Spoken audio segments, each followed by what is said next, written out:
জামায়াতে ইসলামী সহ ৮ দলের রংপুর বিভাগীয় সমাবেশ। তাই সকাল থেকেই নেতাকর্মীদের ঢল নগরীর কালেক্টরেট ঈদগাহ মাঠে। তুলে ধরা হয় নির্বাচনের আগে গণভোট সহ ৫ দফা দাবি। হ্যাঁ ভোটের মাধ্যমে জুলাই সনদকে।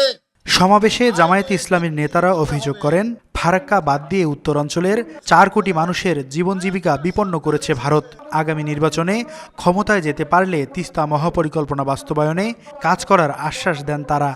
আমরা তিস্তা মহাপরিকল্পনা এটা আজকে বাস্তবায়ন করা হচ্ছে না, অনেক শক্তি আজকে বাধা দিচ্ছে, যার কারণে আমরা ভারত থেকে তিস্তার মাধ্যমে ন্যায্য হিস্সা পাচ্ছি না। আমাদেরকে শুকিয়ে মারার ব্যবস্থা করা হয়েছে।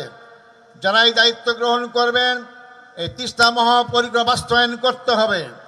আজকে ফারাক্কা বাদ দিয়ে উত্তরবঙ্গের ৪ কোটি মানুষকে ক্ষতিগ্রস্ত করা হয়েছে। এর থেকে দেশকে বেরিয়ে আসতে হবে। জাস্টিস হতে হলে ইসলাম কায়েম করতে হবে, হাকিমউদ্দিন দিন কায়েম করতে হবে। দুনিয়ার যত দেশ আছে কোন দেশে জাস্টিস নাই, কোথাও জাস্টিস নাই। যদি ইসলাম কায়েম করতে পারে তবেই জাস্টিস কায়েম হবে।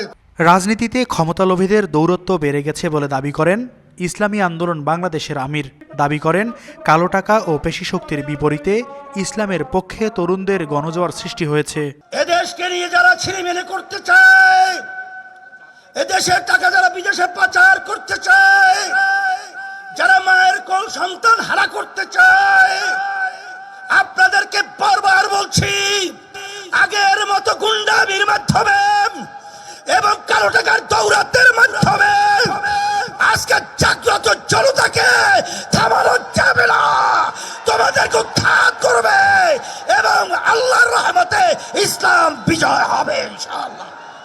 সমাবেশে বক্তব্য রাখেন জাতীয় গণতান্ত্রিক পার্টির মুখপাত্র রাশেদ প্রধান। তিনি কড়া সমালোচনা করেন বিএনপির। নতুন করে যারা জালিম হয়েছে, যারা চাঁদাবাজি রাহাজানি করছে, তাদেরকে রুখে দিতে হবে। ওই বিএনপিকে লাল কার্ড দেখাতে হবে। যারা ইসলামী শরিয়াতে বিশ্বাস করে না তাদেরকে না বলতে হবে, গণভোটে হ্যাঁ বলতে হবে। ৮ দলের বিভাগীয় ধারাবাহিক এই কর্মসূচি বৃহস্পতিবার অনুষ্ঠিত হবে ময়মনসিংহে। Mahmud Rafin, star news, Rangpur.